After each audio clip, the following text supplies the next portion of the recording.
देश के कोने कोने से पहुंचे पुरोहित। 1000 महिलाओं ने की पूजा। पटना, गया और अब मुजफ्फरपुर। श्री विद्या त्रिकोटि कुमकुमार्चन महायज्ञ। महायज्ञ में विकसित बिहार का संकल्प। बिहार का मुजफ्फरपुर शहर इन दिनों आस्थामय है।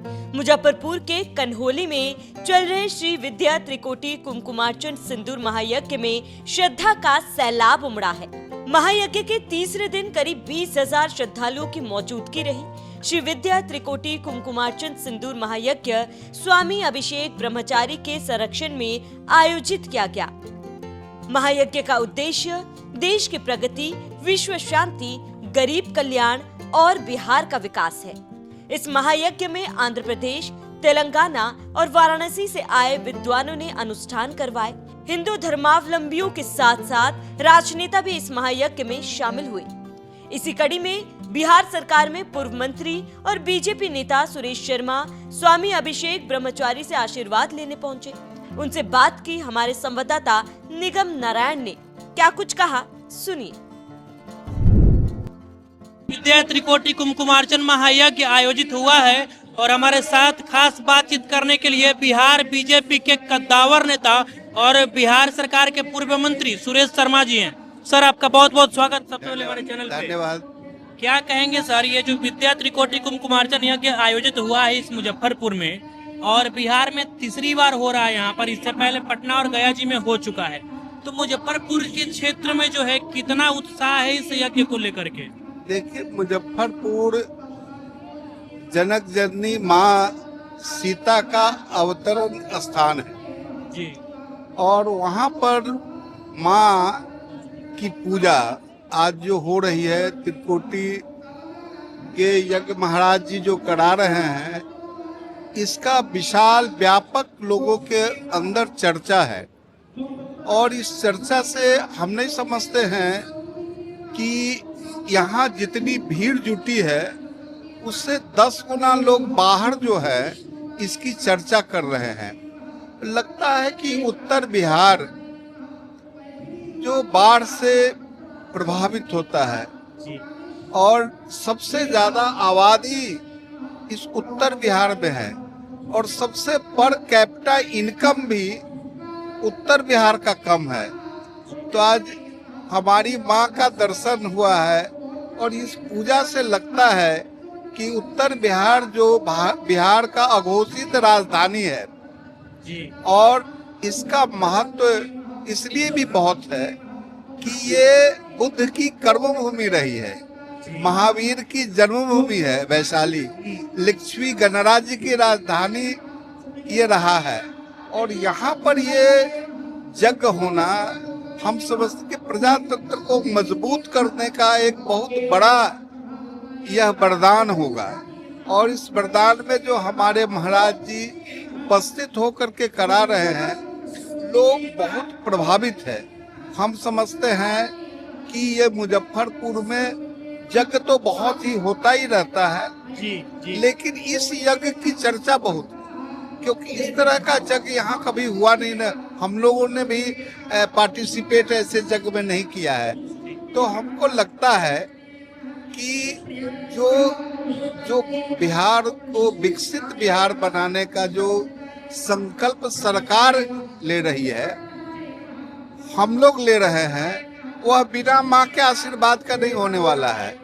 तो अब हम लोग को लगता है कि माँ का आशीर्वाद के लिए ही हमारे महाराज जी वहाँ से यहाँ पधारे हैं और ये आशीर्वाद मिल रहा है, तो निश्चित तौर से विकसित मुजफ्फरपुर बनेगा।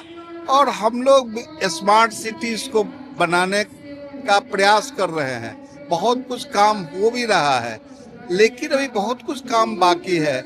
एयरपोर्ट आना है, भाभा कैंसर रिसर्च इंस्टीट्यूट का विकसित यहाँ पर ऑर्गेनाइजेशन हो रहा है, प्रधानमंत्री उसका भी उद्घाटन करने आ रहे हैं, मेट्रो का यहाँ पर प्रोजेक्ट आया है।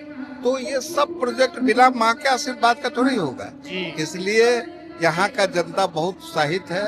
और आज देखिए, अपार महिला की भीड़ इस सभागार में उपस्थित जग में अपनी आहुति दे रहे हैं, तो इसका फल तो मिलेगा। क्योंकि आत्मा जो है वह परमात्मा का अंश है, सब में परमात्मा का वास है, और वह परमात्मा आज माँ के सामने आशीर्वाद मांग रही है, तो निश्चित तौर से आशीर्वाद। सर, आप बिहार सरकार का इतना जो है प्रोग्रेस गिनवा रहे हैं कि मेट्रो मिला है, एयरपोर्ट मिला है, हॉस्पिटल मिला है।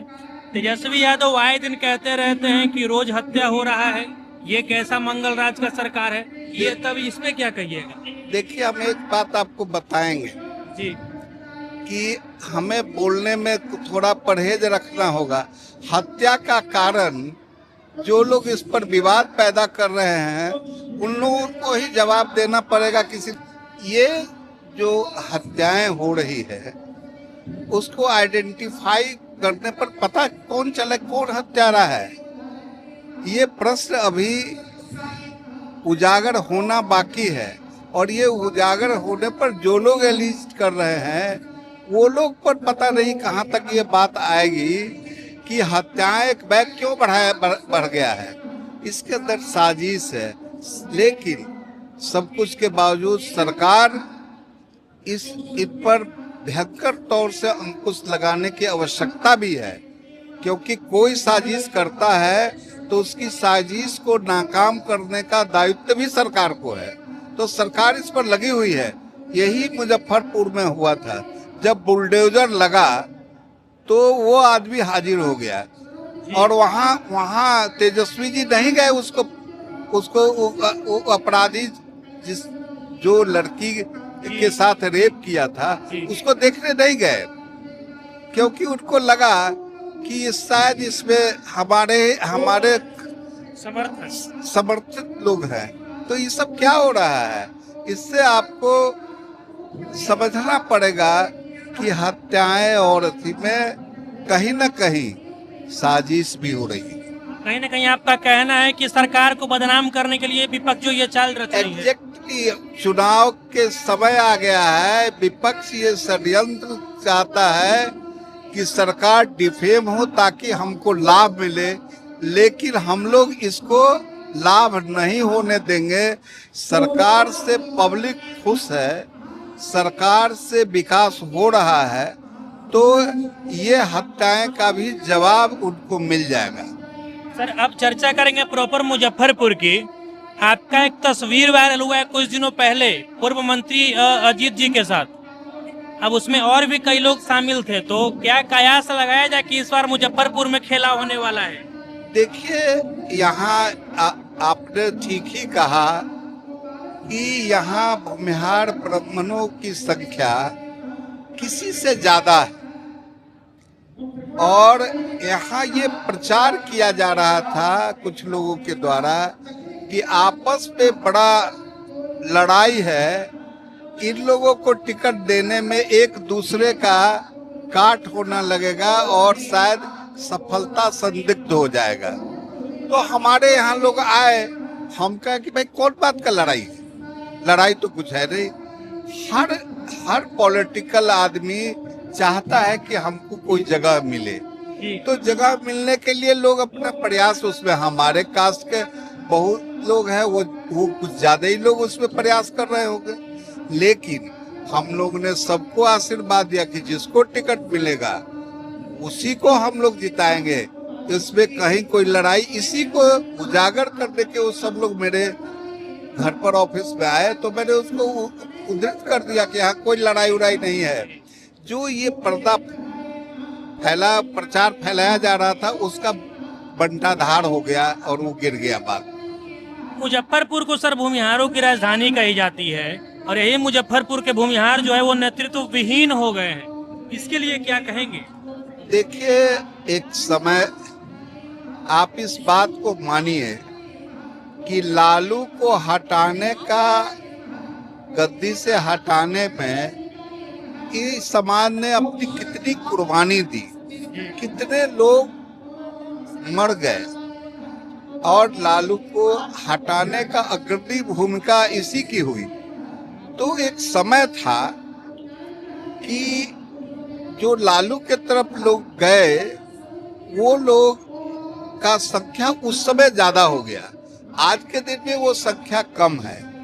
तो उस समय जो स्थिति बनी उसमें कुछ लोग दूसरे लोग जीत के आए और वो उसी परंपरा को लोग अभी निर्वहन कर रहे हैं, लेकिन वो बात अब नहीं है, क्योंकि यहाँ पर संख्या म्यारों की भी है, व्यवसायियों की भी है और उसी का बरदस्त है। लेकिन अब सवाल है कि अब नया समीकरण में एनडीए सबका साथ, सबका विकास, सबका विश्वास लेके चल रही है, इसलिए वो सब एक साथ हो गए हैं, इसलिए एनडीए की जीत आज के समय में सुनिश्चित है।